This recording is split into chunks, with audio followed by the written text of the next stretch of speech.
गुरु जी, हाँ जैसा आपके प्रति मेरा प्रेम है, हाँ आपको भी मेरे से प्रेम है, हाँ। ठीक है, और आप अपना प्रेम अटूट है ना, सबसे सबसे ज़्यादा है। और जैसा मन दुखता है एक मिक के लिए, ठीक है, कुछ मैं अगर आप मेरे लिए कुछ लाए तो आप मुझे खिलाते हो, या मैं आपके लिए कुछ लाया तो आपको पूछता हो, और मैं अगर रोता हूँ तो आप भी रोते हो। इस बीच में अगर कोई आके मेरे को या आपको कुछ बहकाता है या अपने प्रति मेरे, ऐसा रहता है ना, जैसे जलन होती है लोगों को, बिल्कुल जलन होती है लोगों को कि ये लोगों का प्रेम देख के लोगों को जलन होती है, ठीक है। तो ये प्रेम के बीच में अगर कोई आता है और इस बीच में अगर आप या मैं दोनों में से अगर कोई बहक गया और बहकने के बाद में उसके साथ में झूठ बोलना, उससे हर चीज छुपाना, उसके साथ में फिर थोड़ा थोड़ा संबंध कम करना, तो उसका क्या अर्थ है गुरुजी? उसका अर्थ है कि सरासर प्रेम के नाम पर उसने हमारे साथ धोखा किया, जिसने हमारे प्रति इस प्रकार का व्यवहार कर दिया।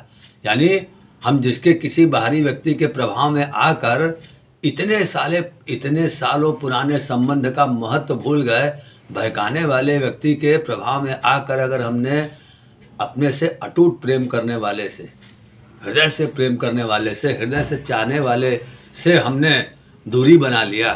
वो दूरी किस लिए बनाया कि बाहर वाले ने उसके खिलाफ हमको उल्टा सीधा बहका दिया। तो वैसी स्थिति में हमारे लिए तो प्रेम के नाम पर बहुत बड़ा धोखा हुआ। हमने प्रेम के नाम पर सामने वाले को धोखा ही नहीं दिया, बल्कि भगवान के यहाँ भी कड़ी से कड़ी सजा भुगतने का रास्ता भी बना लिया, क्योंकि सामने वाले ने भी हमको हृदय से प्रेम दिया हुआ है, लेकिन उसका प्रेम अपनी जगह अटूट रहा और हमारा प्रेम हमने अटूट होने का केवल स्वांग रचा। अगर हमारा प्रेम अपनी ओर से अटूट होता, हम बाहर वालों के बात के प्रभाव में नहीं आते। उसका पहला लक्षण यह है, बाहर वाले जितना भी भड़का दें, लेकिन हम अगर हृदय से किसी को चाह रहे हैं, उसके प्रति हमारे मन में कभी दुर्भावना आ नहीं सकती। उदाहरण के लिए बहुत बड़ी बात बता रहे हैं। जी गुरुजी। सबको मालूम था पूरे संसार को कि राम जी के राज्याभिषेक का समय हुआ तो माता कैकेयी ने को भवन में जाकर मंथरा के प्रभाव में आकर ये लीला कर दी कि हमारे बेटे को राजगद्दी मिलनी चाहिए, राम को 14 वर्ष का वनवास होना चाहिए। किसी समय चक्रवर्ती राजा दशरथ ने अपनी पत्नी कैकेयी को ये 2 वचन दिए थे। कैकेयी ने उस समय कहा कि जब मुझे आवश्यकता पड़ेगी मैं आपको के दिए 2 वचन को पूरा करने के लिए आपसे कहूँगी। लेकिन उस समय जब कैकेयी के इस प्रकार के अनुचित कार्य करने पर भी, चूँकि राज्यारोहण का जहाँ पूरी अयोध्या की प्रजा के लिए एक शुभ अवसर उपस्थित हुआ था कि उनके सामने एक युवराज का राज तिलक हो रहा है, भविष्य का राजा होगा, तो राम के प्रति भी लोगों की अपार श्रद्धा थी। लेकिन जैसे ही राम को पता लगा माता कैकेयी के भवन में पिता दशरथ काफ़ी देर से बैठे हुए हैं, वहाँ जाने के बाद जैसे उन्होंने अपने पिता को मूर्छित अवस्था में देखा, उनके मुंह से केवल राम राम राम निकल रहा था, तो राम ने माता कैकेयी से पूछा, माँ ये कैसा दृश्य दिखाई दे रहा, पिता की स्थिति क्यों? तो माता कैकेयी ने कहा, तुम्हारे पिता की इच्छा थी भरत को 14 वर्ष का वनवास की जगह भरत को राजगद्दी, और तुमको 14 वर्ष का वनवास, ये तुम्हारे पिता की इच्छा थी। हमारे पिता चाहते थे कि भरत को राजगद्दी मिले और तुम 14 वर्ष के लिए वन में चले जाओ। ये सुनते, चूँकि राम का माता कैकेयी के प्रति भी वैसा ही अटूट मातृत्व भाव था जैसा कौशल्या के प्रति था, और राम ने सुमित्रा के प्रति भी वैसा अटूट मातृत्व भाव रखा। तो कैकेयी के मन में राम के प्रति हालांकि कोई दुर्भावना नहीं थी, वह एक लीला थी, लेकिन मंथरा के प्रभाव में आके कैकेयी ने भी भरत से ज़्यादा राम को प्रेम करने वाले पुत्र के रूप में देखने वाली माता कैकेयी भी मंथरा के प्रभाव में आकर राम के प्रति उसने इतने कठोर शब्द का प्रयोग किया कि तुमको 14 वर्ष का वनवास और भरत को राजगद्दी। लेकिन हुआ क्या, राम के चेहरे पर कैकेयी के इस वचन का कोई बुरा प्रभाव नहीं पड़ा। राम सहर्ष तपस्वियों का, मुनियों का वेश धारण करके पत्नी सीता भाई लक्ष्मण के साथ निकल गए। लेकिन वहीं दूसरी ओर कैकेयी के नाम पर पूरी अयोध्या की प्रजा ने ही नहीं, सारे देवमंडल से थू थू थू धिक्कार होने लगा। बात समझ में आई? राम का प्रेम कैकेयी के प्रति इतना सा भी कम नहीं हुआ, एक बेटे का माँ के प्रति जो प्रेम, लगाव, खिंचाव, सम्मान, आदर, निकटता का भाव रहता है, राम के मन में जरा सा भी माता कैकेयी के प्रति या पिता दशरथ के प्रति कोई दुर्भाव नहीं आया। राम ने सहज माता कैकेयी को हाथ जोड़ के प्रणाम करते हुए कहा, माता जैसी आपकी आज्ञा। मैं अपने वचन को दूसरी बार नहीं बोलता, एक बार बोला अटूट आपकी आज्ञा, सिर माथे। राम तुरंत निकल गए।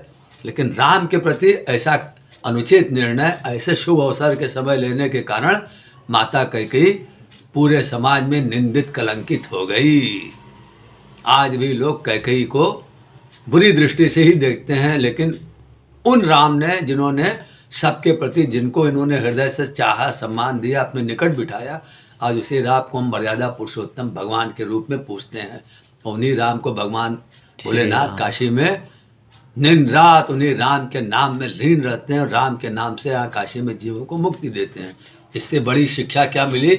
यदि हमारे प्रति किसी ने हृदय से अटूट भाव से अपने प्रेम संबंध का निर्वाह किया है और हमने भी अगर उसके प्रति ऐसा भाव रखा और उसको वचन भी दिया कि हम दोनों का प्रेम अटूट रहेगा, तो हमारे प्रेम अटूट होने का लक्षण है कि वो बाहर किसी प्रकार की भी परिस्थिति से, वस्तु से, व्यक्ति से, भावना से, दशा से, गुण से, किसी भी प्रकार से उस प्रेम पर फर्क नहीं पड़ना चाहिए। क्योंकि ईर्ष्यालु प्रवृत्ति के लोगों की प्रवृत्ति होती है, दो व्यक्तियों को निकट देख नहीं सकते, उनमें चूंकि वो प्रेम का गुण होता नहीं, इसलिए दो व्यक्तियों को निकट देखकर उनके मन में ईर्ष्या का भाव आता है, तो वो उन दोनों के बीच में फूट डालने की नियत से कुछ न कुछ तरह तरह के उल्टे सीधे नाटक करते रहते हैं। ऐसे ही काम मंथरा ने किया था। उसको उचित नहीं लग रहा था, अच्छा नहीं लग रहा था। राम अगर अयोध्या के राज सिंहासन पर बैठेंगे तो शायद हम लोगों को कोई पूछे ना, हम जैसे लोगों को। इसीलिए उसने कैकेयी को भड़का के नतीजा क्या निकला? जैसे ही भरत शत्रुघ्न ननिहाल से उन्होंने मथुरा की कुटाई ही नहीं की, बल्कि माता को भी उन्होंने बहुत कठोर वचन कहे। तो जो व्यक्ति हृदय से प्रेम करने वाले के प्रति जरा भी किसी के बहकावे में आके दुर्भावना से भर गया, वो घर परिवार की दृष्टि में ही नहीं गिरता, बल्कि पूरे समाज की दृष्टि में ही वो त्याज्य हो जाता है। इसलिए अगर हमने किसी से प्रेम हृदय से किया है तो अपनी ओर से हमको कभी भी इस प्रकार की चेष्टा नहीं करनी चाहिए। बाहर वाले कुछ भी क्यों न कहते रहें, बाहर वाले कुछ भी क्यों न कहते रहें, अगर किसी के कहने से हमने अपने स्वभाव में, व्यवहार में, भावना में बदलाव ला दिया तो प्रेम के नाम पर केवल हमने छलावा किया। और ये छलावे का दंड हमको ईश्वर की ओर से जरूर मिलता है, क्योंकि हृदय में ईश्वर का वास होता है। इसलिए हमारे प्रेम के माध्यम से ईश्वर का सुवास उसके हृदय तक पहुंचता है। यदि हमने अपने हृदय में दुर्वास कर दिया किसी के बहकावे में आकर, तो उसके हृदय से जो प्रेम का वास हमारे तक आता है वो दुर्वास में बदल जाने के कारण हमारे ईश्वर को कभी स्वीकार नहीं होगा।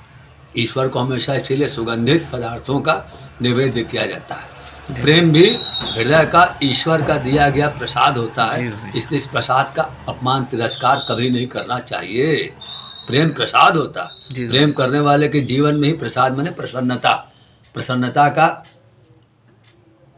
उदय होता है। व्यक्ति की वास्तविक प्रसन्नता का आधार क्या है? वो किसी को हृदय से प्रेम करे।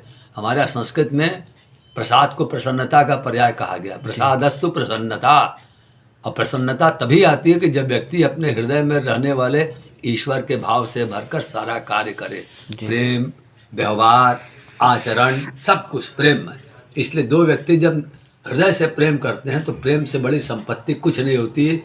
उन्हीं राम को, जिन राम को 14 वर्ष के वनवास की माता कैकेयी ने आज्ञा दी थी, उन्हीं राम को अगर कुछ प्रिय अगर है तो लोग ध्यान से सुन ले। रूपेश के माध्यम से मैं सबों को बताना चाहता हूँ, राम ही केवल प्रेम पियारा, राम ही केवल प्रेम पियारा, सो जानहि जो जान निहारा।